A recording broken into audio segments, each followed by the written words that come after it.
This is a delight to be here. Like Rex, I also started a bumpy road. What you didn't mention is I got thrown out of college in my sophomore year and asked never to go back. I didn't get my act together until grad school. And I had built shopping centers and cleaned up environmentally tainted properties, been in the oil and gas business, pharmaceutical business, etc. I thought I would do that for the next at least 100 years. And 9/11 happened, and it was a transforming moment for a lot of us. My eldest daughter was down by the World Trade Center until 5 o'clock that day. I didn't even know if she was or wasn't. And she also happens to be a world-class journalism professor at this point. And so he talked about what was going on in that part of the world and why and where. And I had also spent time in Ireland. And I saw how the Catholics and Protestants did not play very well together. And the changing event for them was that they got jobs. They had a future. They had hope. The Celtic tiger, as they say, roared. The GNP quadrupled in a period of 5 years. And the joke there is that people who were killing each other were now working together and making a killing. And so after 9/11, I reached out to some people I knew through my for-profit work and found some really smart people and put together, like you've done, put together an advisory group, who ultimately got corralled into being my board. And so these were really brilliant people. Lee Hamilton ran the Baker-Hamilton Commission, Woodrow Wilson Center, Mokhtar Mamani. Mokhtar was the ambassador to the UN, the organization of the Islamic Conference, the 57 Islamic countries. And Mokhtar, strangely enough, because I was a shopping center developer, who was I to have these dreams, got on a plane with me and we traveled basically off and on for the most part of 6 months to the region, going to Afghanistan, Pakistan, Turkey, all over, you name it, we were there. And because of Mokhtar's access, we were able to see the right people in each country. It was exciting, daunting, and scary. I had a passport that did not allow me to get into any country. I used that passport one time to try to get into a country called Canada. They didn't want to let me in. Some little lady said to me, "Why are you in all these countries?" Now we're at 45 minutes of interrogation. I no longer have that passport. Anyway, came to the conclusion that what was really stymieing economic growth in the Middle East was that the educational institutions were not providing the skills, like language skills, that are needed in the community to enable those youth to get jobs. There are millions of jobs that go unfilled every year in the Middle East, North Africa region because the skills that the youth learn are mostly rote memorization and talents that are really not needed in the labor market in this day and age. They're not 21st century skills. And so, for instance, in Jordan, current economics are that unemployment is 14%. Unemployment for college grads, and get this is a serious number, you're a college grad there, unemployment is 24%. So you're getting a negative return on investment. Here, by way of comparison, unemployment tracks roughly 50% for college grads of what it is for those that have not completed their college education. And so also hired the Brookings Institution, because I knew what I didn't know, and I figured if we were going to do something that had some clout, I better bring people in that could do a lot more and a lot smarter about this than I was. And they helped us figure out one of the things that became key is we formed, instead of going into a country and bringing American staff and creating an American branch, we made the decision to bring locals to the fore. And so almost like being a McDonald's franchisor, we went to countries, and we started in Jordan, and basically formed independent, locally run, locally operated, equivalent of 501c3s, where they had skin in the game and they had ownership. And so a key element for us going into a country is, can we get the local buy-in to create programs, to train? And the answer has been amazingly yes. And so we started in Jordan. Jordan, a guy named Akala Tukan, he was the education minister, MIT graduate, really revered, and said to us, if you can do one thing and only one thing, teach work skills, soft skills. Quite frankly, at the time I didn't even understand what they were, but I had some smart staff who did. And we went to work with McGraw-Hill. We built a curriculum teaching kids how to write a resume, interviewing, critical thinking, team building, leadership, public speaking, work ethic, productivity, what to wear, what not to wear. And the impact on that course, which is about a 3-month course, we deliver it, depending on the group, between 2 and 4 months, has been astounding. It takes these kids and gives them not only the skills, but more importantly, it gives them self-confidence. You see these kids before they go into the program, and you ask them what they want to do, and they look down on the floor and they shuffle their feet, and they have no idea. 3 months later, they come out of the program, you ask them what they want to do, they look at you right in the eye, they shake your hand, they stand straight up, they tell you what they want to do, why they're going to do it, and how they're going to succeed, because they believe they're going to succeed. It's been phenomenal. I was at a graduation in Cairo for Bank Misr, one of the largest banks in Egypt, and we wanted them to hire people that came from a demographic that they thought would never work at a bank. In the region, everything is controlled by what's called WASTA. It's the connections, who your family knows, etc. And these kids were totally out of the WASTA network. They did not have the relationships to do it. And so we ran them through our workplace success. We ran them through banking technology course. And much to the bank's astonishment, these kids, and I think there are about 100 of them in this particular program, came up with 4 methods that the bank could make more money. Really out of the box thinking. And they didn't expect that from their senior vice president. And there were these kids that they didn't even want, telling them how they could make more money, and really beautiful PowerPoint presentations. The bank adopted 2 of them, took out 6 half-page ads in local newspapers congratulating them. And it's really changed their thinking in terms of what they think youth can do and cannot do. We also teach 40 different courses now. And one of the reasons I'm here and I'm an admirer of your work is a key course that we teach is English. In that region, if you can speak English, you can get a job. I hate to simplify things, but it's a key component. And so one of the programs that I'm proudest of is in Gaza and in the West Bank. We teach, one program in particular, we teach kids the soft skills. We teach them a mini MBA program which we built at Maryland University, which teaches them really how to critically think and solve problems. And we teach them business English. It's English, but it's got a very strong business bias towards it. And it enables them to work almost anywhere in the globe, especially in Gaza where there are very few jobs locally. It's critical that our graduates have skills that enable them to be global leaders and global thinkers. By way of background, we started in Jordan. From Jordan we moved to Gaza. From Gaza we moved to Egypt.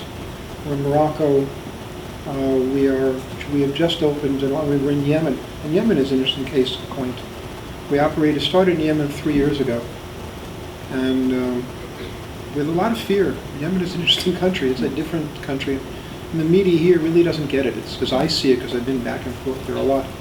It's a very tribal country. What goes on with the central government really is not anything equivalent to what goes on in the central government of the modern world. It's local, it's tribal. People don't consider themselves Yemeni. They do and they don't, but their loyalty is not on a country basis. And so we went there, and one of our key partners is a company called CCC, Consolidated Contractors. And it is the largest construction company in the Middle East, and they do a lot of construction in Yemen. And the head of their office came to me and basically said, my job is on the line to make you successful. And I've been told to drop everything by the head of this company who's on our board. And so I asked them for $50,000 of local money to show, and you have to understand Yemen is the poorest country in the region. Average income is $537 per year. And so we asked them for 50 because I wanted to see skin in the game. And something must have gotten fouled up in translation, because since then we've gotten over $500,000 really buy-in, real ownership. And we have a guy who's our chair, who is a leading Yemeni, ran the Yemeni Airlines as the largest tourism operation in the country. But if you ask him what he does now, he's the chair of YEFE, the Local Education for Employment Foundation. And so, for instance, 6 months ago, the State Department, who funds part of the work we do in Yemen, stopped funding in Yemen because of all the violence, which was somewhat understandable, but it would have really hurt us tremendously to have that happen. So I reached out to Tamara Wittes, Hillary's deputy for the Middle East, and over about a 45-minute period, which she didn't plan on being 45 minutes, we discussed what was going on in the Middle East and Yemen. And I explained to her that despite all the violence, we had 96% attendance at the classes. And there were indeed no Yemeni there, no Americans in Yemen. Although to be frank with you, I go back and forth. I feel protected because my Yemeni board watches out for me. And so I know when I go into the marketplace, there are people that are quietly keeping an eye on me. And they always have little bulges in their pockets. I'm not quite sure what that is, but they're taking good care of me. And so we've operated very successfully. We're in Sana'a, which we've gone out from Sana'a, the capital, to Taiz. Now we've gone south to Aden. We've had, just by way of numbers, we've had our first graduating class in June of '06. We did not get off the ground as quickly as you did. We formed our company and started thinking about things in 2002. But we didn't have our first graduation until almost 3 years later, because we wanted to figure out what to do, how to do it, how to get credibility in that area, that part of the globe. And so we had our first graduating class in June of '06. From June of '06 to the beginning of '10, we had 1,000 grads. In '10, we had 1,200 that year alone. Last year, we had 2,000. This year, we're having over 5,000. And a key part of what we're doing is not the number of graduates, as you look at the needs. And we're talking about, World Bank thinks there are 51 million jobs needed in the region. And so what are we doing with thousands of grads, and how can that really have impact? And the answer, we hope, we believe, is that if we get up to a certain level, we can create a tipping point. It'll be unacceptable for the other institutions in the region, since we're working in Morocco. In Morocco, we got a $3 million grant from MasterCard Foundation. And we're really having impact. We're training probably 13,000 students in the next 2 years. But more important, from my perspective, is we are now starting to work with some of the institutions. In Morocco, one of the largest institutions is called King Hassan II. They have 7,000 grads a year. And their success rate, there is no official success rate because they don't want to acknowledge one. Dr. Bakawi, who ran it for many years, is on our board, and I can venture to say that of their graduates, probably the percentage of graduates that leave the university and go into the labor market is under 20%, probably in the low teens. And so we are now working with them, with the university, and they have 7,000 grads a year, a lot of impact. And we're working with them, teaching them how to work, how to get a job. One of the curriculum that we teach, in addition to our soft skills, is we have a program from one of our supporters, Manpower, called Finding a Job is a Job. And it teaches these kids how to find a job and how to network and how to get into the labor force. And so we hope, we believe that we will have enough impact that we will be a force for peace. And I think the work is very analogous. We work on a local basis. It's a very small world. I did work in Hamilton Heights. There are a series of apartments going from Broadway to Amsterdam called Hudson View.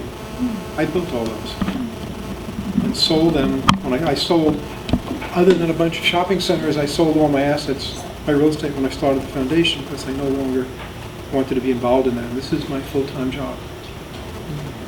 And so I welcome any thoughts, questions, comments. Yes? Fascinating. Thank you. Cultural impediments that you face in any of the countries where you are to kids making this shift in mentality about their future, and even what you were talking about before, kind of eyes downcast, I'm not going to try to make myself not too noticed. I think in America, we're raised on this, you can do anything, you can be anything notion, but that doesn't always translate into other countries. I'd be curious what impediments you encountered and how you overcame them. I'll give you for instance, when we started operating in Gaza, we started working with Islamic University, which at the time was seen a little controversial because they were in favor of Hamas. And so countries in favor of Hamas, so we said, hey, sometimes when you get into a country, you've got to do what people want to do. And so we started a program taking accountants. And these accountants knew debits and credits, but they didn't really understand accounting. They didn't know how to solve problems. And we built a course for them that took them through 8 quarters of a business cycle. And threw problems at them, they'd have to come up with answers. And when we first offered the course, Nobody wanted to take it. We couldn't get anybody. It was just, I was calling up frantically and saying, wait, we have everything lined up. We have these instructors, and we took people out of Gaza, brought them to Jordan, brought trainers to Jordan, and it's like you throw a party and nobody shows up, and you open your front door and there's nobody coming in. But ultimately we cajoled, we managed to get some graduates. And then the first group of graduates, by the way, we shoot for 85% of our graduates getting employed, which is a much higher number than anybody ever believed was possible in the region. And in that program, we got, I think, almost 100% placement. And the kids, most of them went into the Gulf and got really good jobs. And so after that, we had a waiting list. So what was the reason no one would sign up initially? They didn't really believe that a foundation started by an American Jew was going to get them a job, to be candid and blunt about it. But when they started hearing and seeing it, I spoke to a kid about 3 years ago. He had finished the program, was guaranteed a job, and the border closed, and he couldn't get out. And he went into Egypt. He went into the Sinai Desert just to try to get into Egypt. And his take, and I spoke to him afterwards, is he didn't care if he couldn't get a job. It didn't matter if he died or not. He'd rather risk his life, go into the Sinai. If he was into Egypt, great. If not, that was okay too, because life was miserable. And the good news is he somehow managed to get into Egypt. We got him from Egypt to the Gulf, got him his job, and he's living life to the fullest. There are certain impediments. I'm going to answer your question. Some of it, quite frankly, is cultural, and some of it is pertaining to gender. Like we believe, and I don't know how your bias is, Angela, or how your organization is, but we have a prejudice towards women. We believe that women, especially women in the Middle East, can be change agents. And so some areas we've had abysmal failure getting women into the labor market. There's a family doesn't want them to travel. Like in Gaza, we trained a lot of women.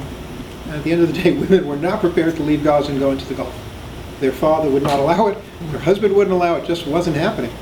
So we got them jobs locally as best we could. And so that's always been a challenge. On the other hand, we're doing a lot of entrepreneurial training. And we have a course that we just launched in Jordan late last year in entrepreneurship. Shockingly, and this I know, and I think I know the business, I think I know what we're doing, 80% of our students in the entrepreneurial course are women. And so they get it. But there are cultural impediments, some of which we can overcome, some of which we can't. Some of the countries are moving rapidly forward with our programs. Like I was on the phone yesterday from 8 o'clock in the morning to about noon with our Egyptian board. The good news is our Egyptian board really gets it.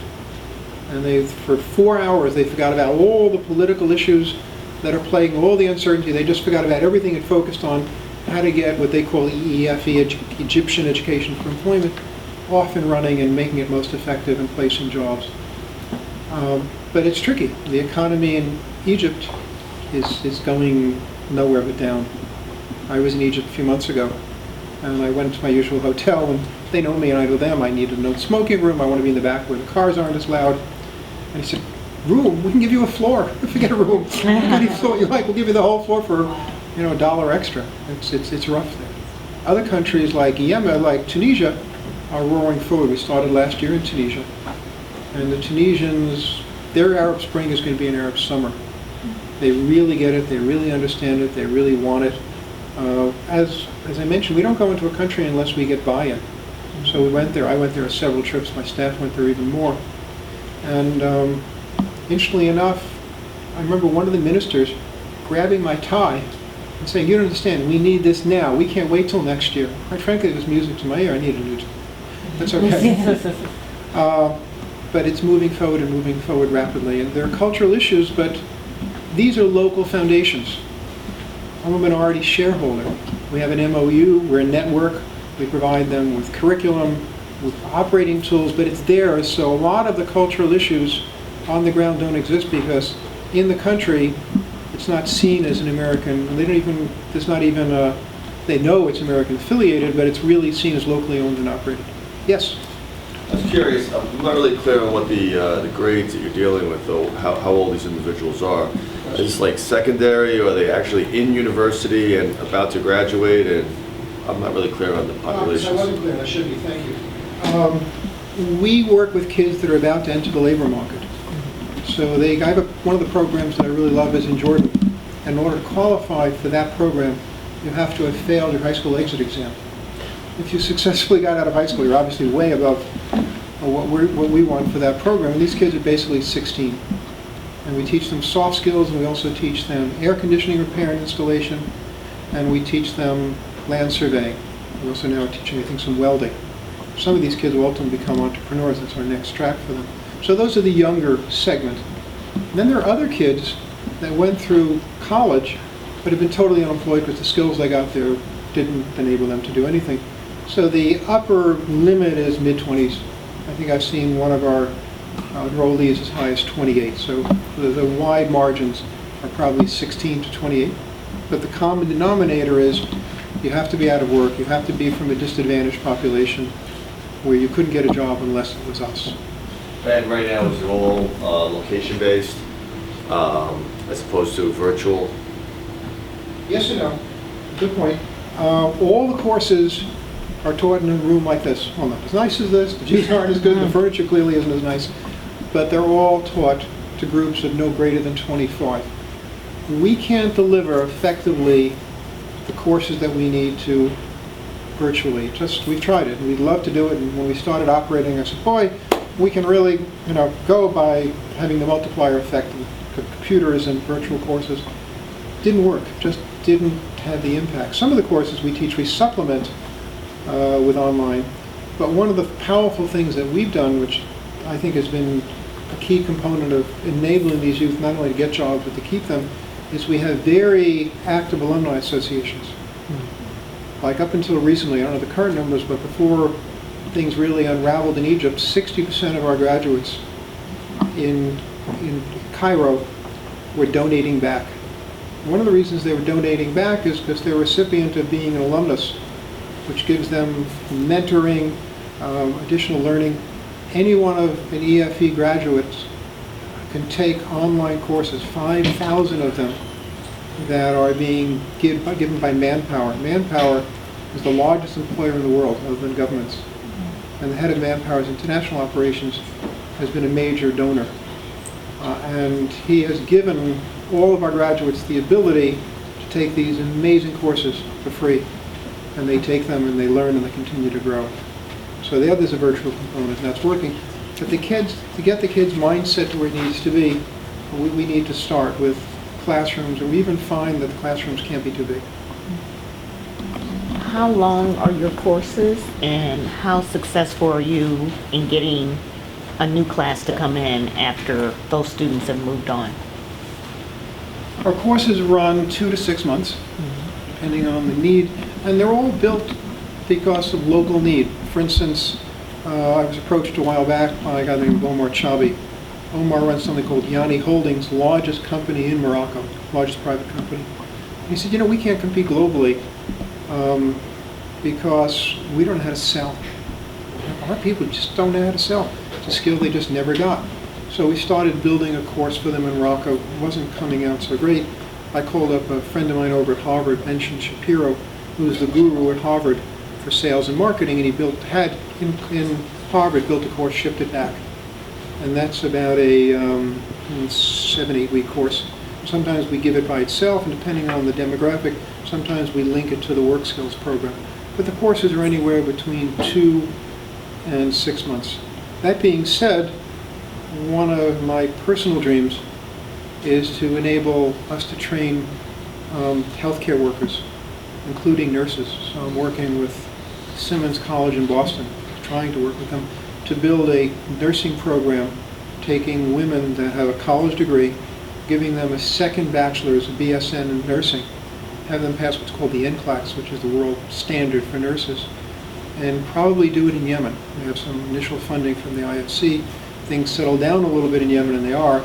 We will begin to train nurses, and that will be a 2-year program. But the general length of a program that we teach is anywhere between 2 and 6. Getting enrollees is always tricky in the beginning when we go into a country. because people don't know us. Although it's gotten less so now.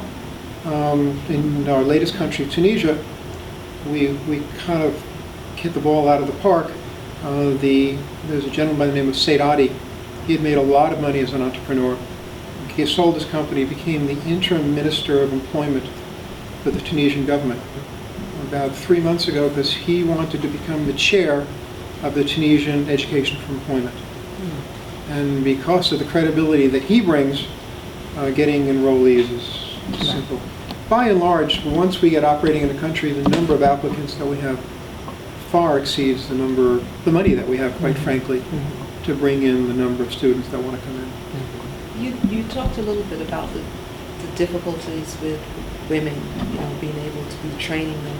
Do you find that it's a lot of the programs that you have more geared towards men in terms of the occupational things, and is there an opportunity to offer courses that are more geared towards what would be acceptable for a woman to do, even within her existing community as an entrepreneur? Very good question. We work backwards, and the local foundation decides what courses are going to actually get the cheese being the job. And so it's all focused on, okay, what is needed in the community? And some of them are gender blind. Like, we do a lot of work in many of the countries, I think all of them now, in hospitality. Training people to be waiters, busboys, restaurant managers, etc.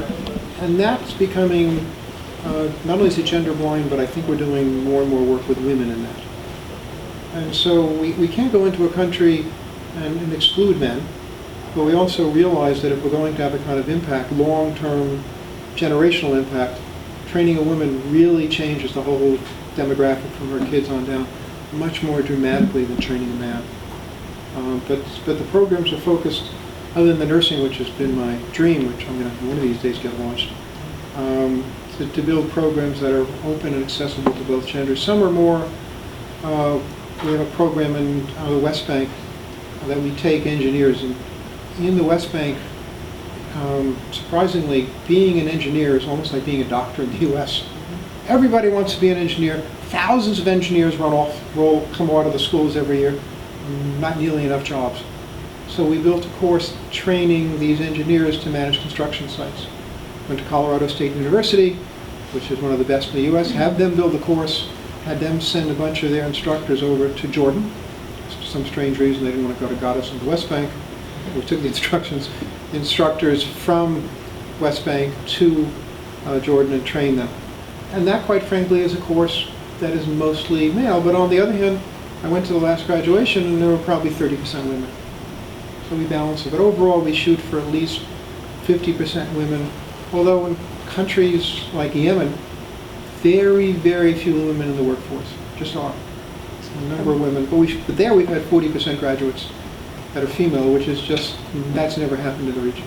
So that 30% of women now, once they take that course, is it acceptable for them to go into the workforce as managers on those construction sites? I mean... The answer is maybe. Okay. Yes. But we now do a lot more screening than we used to. At the end of the day, we want to know that 85% of our graduates are going to successfully transition. And in the beginning, when we were just getting up and running, we were probably more naive and took people without really figuring out whether or not, at the end of the day, they would take the job.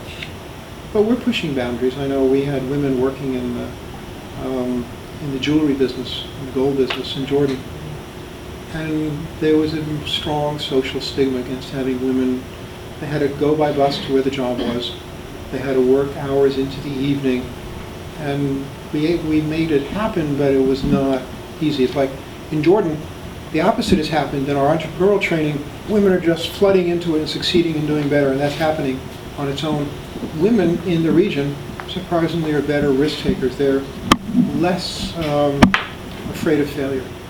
And do you find that the women are accepted if they're teaching? For instance, if they go through your program and they want to come back and teach those courses, or train to teach those courses, is that an acceptable position for them? Oh, yes. Okay. Yeah, very much so.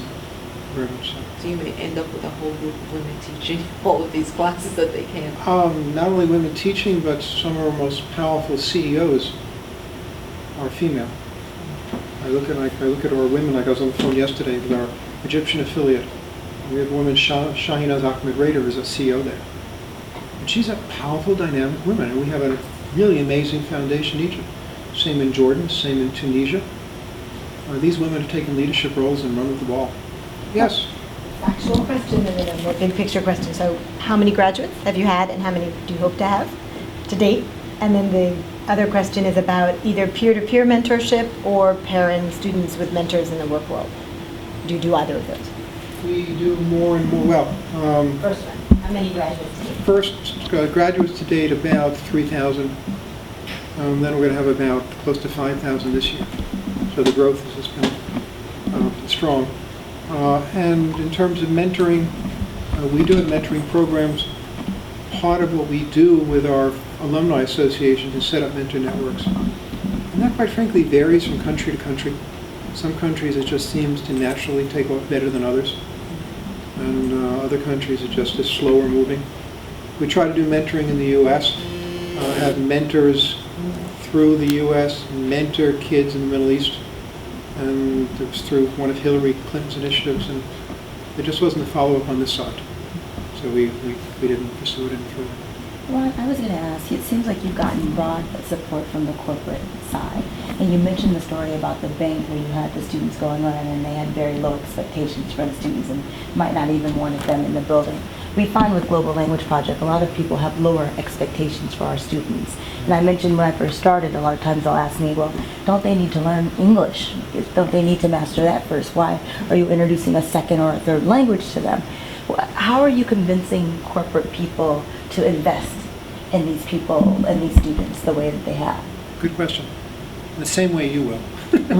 These things are universal. As your foundation has more of a track record, your track record will speak for itself. And as your kids go on in their careers, and you can see, and I suspect you'll see a strong divergence from kids that have gone through your program and kids that haven't. And the success rate of your graduates 10 years from now, 20 years from now, will way exceed the success rate of those kids that have not gone through the program. Quite frankly, that will do your job for you. You know, I kid now that we're in the investment business. Years ago when I first started my real estate company, I couldn't rub two nickels together and I still was paying off student loans. And so I had investors that trusted me with millions of dollars for some strange reason. I was in my 20s. And they did, and I went all over the US and I did projects, and I gave them a good return on investment, which is what made the real estate company take off. I'm in the same business now. People are entrusting us with millions of dollars, and they want to see a return on investment, Angela. And it appears that you're giving a return on investment. As long as you continue to do so, you will get more and more corporate buy-in. Yes. Hi, this is really interesting for me here. I was living in Egypt last fall, doing research on youth unemployment. Lucky you. So this is kind of right up my Can you come alley. across us? I hadn't actually before. So, but one thing I found, like in my research in Egypt, was that a lot of people who are being hired into this sort of gray economy, where it's not like they aren't hired in an official capacity, because companies don't want to fully buy into people because of insurity issues, like in the economy. So they don't actually register them as employees. They're kind of there on an ad hoc basis, and it's a real problem because they can be fired kind of at will, and they get paid lower wages and stuff. Do you have any way of knowing if some of these kids that come out of the program are being hired in the official way, in a way that's secure and a way that's going to be lasting and something they can write on a resume? And, We have, because I'm a business person and we operate this as a business, we have a whole function of monitoring and evaluating every graduate. Every affiliate is given something called Roma software so that they can track all their students. And so we can track it because we gave them the software. We have another piece of software that we give them called Blackboard, which enables them to do all of their accounting on a world-class way and have total transparency. And so we know where our graduates are going, and we want them to be in the official economy rather than the unofficial economy. And our success, because we work with corporations and we have them buy into the hiring process, is that they work in the formal economy. Although we've seen instances where they don't work in the formal economy, but most of the overall majority, a very high percentage of our graduates, even in Egypt, work in the formal economy. Because we're local, because our board are local, large corporate players, they know where the real jobs are. You find that the informal economy are mostly very loosely disjointed, smaller entities. And so they have a role, an important role, especially in Egypt. But where we see the growth is working in the real economy. And that's where we focus. How many of your graduates work outside of the region once? Do you find you getting more and more of them leaving the regions and finding employment in other regions of the world? Good question. No. Most of our graduates are working within their own country for a few reasons. One is there's a fear of brain drain. They don't want some of their brightest and best going out. Secondly, a lot of the countries are reluctant to give visas to people from the countries that we operate in. There's a fear in a lot of the Gulf countries that hiring from the countries that we're in are going to be a threat to their own security. And so we've done some. We'd like to do more, but there are just basic forces that are larger than us that prevent that. But it's not, is it actually part of the requirement, like if we've gone through this education and been paid for, you spend a certain time within the country to kind of give back rather than taking the education, which in a lot of countries happens, and then they leave and they are draining. Is there a requirement to stay there for a period of time? No, there is not. We're anxious to get them in the labor market, and if we can get them a job outside of the labor market, we'll do so. But we have not been as successful because of permitting issues. The biggest thing, getting a local visa. Even here, I met with Ken Davis. He runs Mount Sinai Hospital here as part of my quest to get nursing going. I sat down with him. We have an agreement between our organization and Sinai where he'll hire our nursing graduates. And he will keep them here for about 2 years and then ship them back. But it would be much more powerful if we could have them work internally. On the other hand, we look at the Philippines model. The Philippines gets $5 billion a year of remittances coming in from their expats. So we were doing a lot of this. These kids were giving back 90%, are giving back 90% of their money. Yeah. Do you have or plan to have programs in the creative arts? That is quite frankly above my pay grade. I don't know. These are local foundations and they make those decisions. So sitting here in New York, if they decide to do it, they'll do it. If they think there are real jobs doing it, they'll do it. But it's quite frankly up to them. We only respond to what they tell us they want. We have this course teaching land surveying. Why? A woman by the name of Tama Khoury, who's a chairwoman of our Jordanian foundation, said, here's a check. We don't have a decent course in land surveying. We need it for lots of reasons. You build the course and we'll get them hired. So it's all, we're responsive. We don't go in there with an agenda. And so I just don't know. Because for sake of argument, and this is relevant, the Qatar Foundation, a big part of developing, providing jobs and developing the community there was to create the Qatar Philharmonic and to build a new school in music. Yeah, music and the arts, and which is wonderful.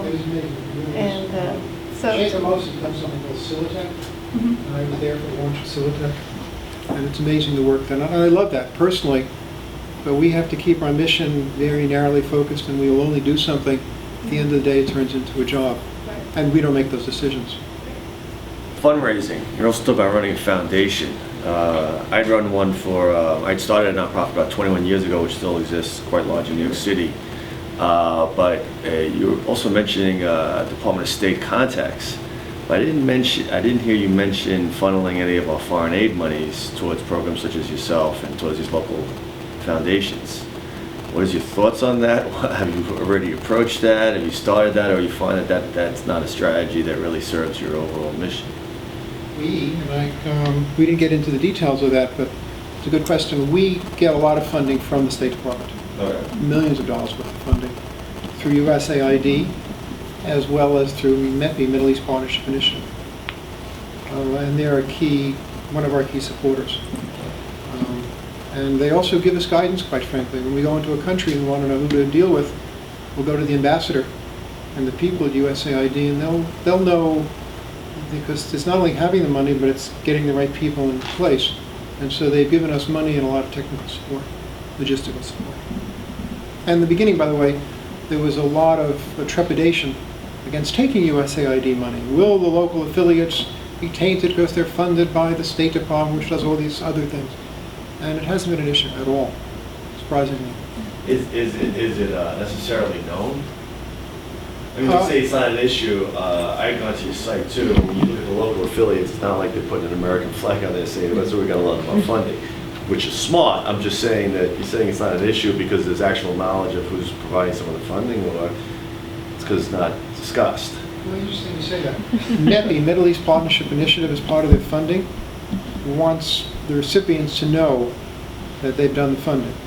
So if you're in a local affiliate and that affiliate is getting MEPI money, one of their criteria is that we have to provide in everything that we do, funded by the U.S. State Department Middle East Partnership Initiative. So it's not being slid under the table at all. In fact, it's much more public than you would assume. But it's accepted. If, in Palestine, there was a lot of resistance to USAID funding in the beginning, and then we're now getting more. We get other funding there too. We have a huge donor in Switzerland, Zurich, that's given us millions of dollars. And so it's a mix of things, but they clearly know. And if they're getting jobs, that kind of makes it okay, makes it legitimate. One last question? Good, so just the next part of our program, first I'd love to thank you, Ron. This was Thank you. very interesting. Thank you, delightful. Learned a lot today, and a lot for us to mirror and to look up to achieve. The next part of our program is that we open it up. So there's dessert, cookies, and lots of sweet treats. It's a chance for you to talk to each other. If you want to have one-on-one questions that you'd like to ask Ron that you didn't want to do in a large setting format, you can do that. And I just want to thank you again for participating. This was excellent. Thank you. Thank you.